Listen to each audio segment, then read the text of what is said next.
अस्सलाम वालेकुम दोस्तों, उम्मीद है आप सब ठीक ठाक होंगे। दोस्तों, आज हम बात करेंगे सेक्शन 512 और इसके सब सेक्शन 2 के हवाले से, जो बेसिकली डील करता है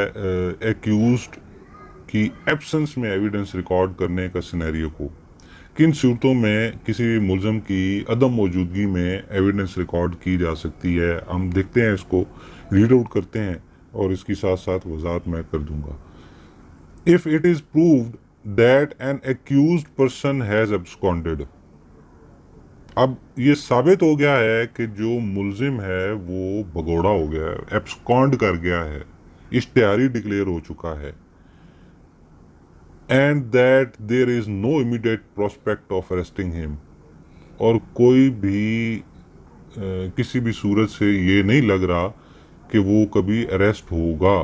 The court competent to try of send for trial to the court of session or high court such person for the offence complaint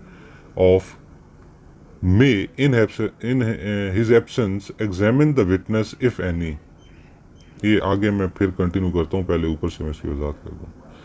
तो अगर उसके अरेस्ट होने का कोई सीन नहीं लग रहा और एब्सकॉन्ड कर गया बंदा, तो फिर the court competent to try of, वो अदालत जो इस केस को ट्राई करने के लिए कॉम्पिटेंट है, वो इसको भेज देगी for trial to the court of session और हाई कोर्ट सच पर्सन। तो फिर वो हाई कोर्ट को या कोर्ट ऑफ सेशन को भेज सकती है कि जी इस शख्स का जो इस ऑफेंस में विटनेस है, कंप्लेनेंट है, जो कि कोई भी नोयत हो सकती है ना उस शख्स की जिसने आके एविडेंस देनी है, तो उन अदालतों को ये भेजा जा सकता है कि वो इसका एक्यूज की एब्सेंस में इस गवाह की एविडेंस रिकॉर्ड करें जो प्रोड्यूस हुआ है on behalf of the prosecution, जो इस्तगासा की तरफ से गवाह के तौर पे प्रोड्यूस हुआ है, इसकी एविडेंस रिकॉर्ड करें एंड रिकॉर्ड देयर डेपोजिशन, और उनके बयान रिकॉर्ड करें। Any such deposition may on the arrest of such person be given in evidence against him on any inquiry into और trial for the offence which he was charged. तो ये जो बयान record होगा, कभी अगर ये मुलजिम पकड़ा गया तो उसके खिलाफ ये शहादत के तौर पे पेश किया जाएगा उस जुर्म में जिसके लिए वो चार्ज हुआ है और जिसमें वो बयान रिकॉर्ड हुआ है, वो चाहे वो इंक्वायरी हो या उस ऑफेंस का ट्रायल हो, वो उसमें उसके खिलाफ यूज हो सकता है।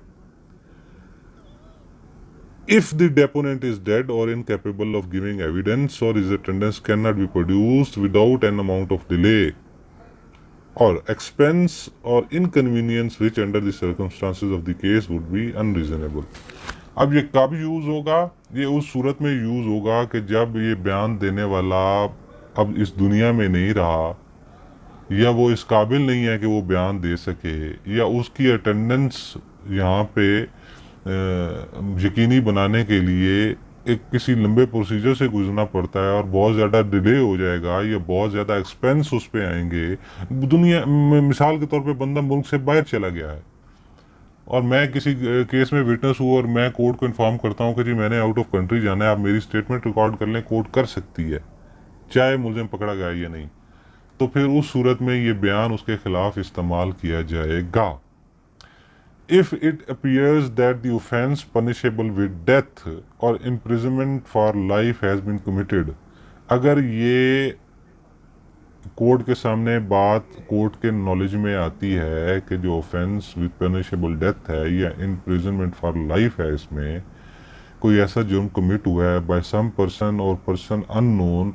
किसी शख्स ने वो ऐसा जुर्म कमिट कर दिया है जिसके बारे में पता ही नहीं है कि किसने किया है। द हाई कोर्ट में direct that any magistrate of first class shall hold an inquiry and examine any witness who can give evidence concerning the offence. तो हाई कोर्ट किसी भी मजिस्ट्रेट फर्स्ट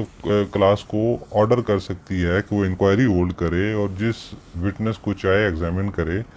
और इस ऑफेंस के बारे में वो एविडेंस रिकॉर्ड कर सकती है। तो दो चीज़ें आ गई, एक तो जब बंदा भगोड़ा हो गया प्रोक्लेम्ड ऑफेंडर हो गया, इश्तिहारी हो गया, और उसके कहीं भी अरेस्ट होने के कुछ चांसेस नहीं लग रहे, तो कोर्ट उस केस में किसी भी विटनेस की एविडेंस रिकॉर्ड कर लेगी अपॉन डायरेक्शन। तो उसके बाद फिर उस एविडेंस को उस मुलजिम के खिलाफ, अगर वो पकड़ा जाता है, तो बतौर एविडेंस यूज़ किया जाएगा। और एविडेंस यूज़ उस वक्त किया जाएगा जब उस गवाह को दोबारा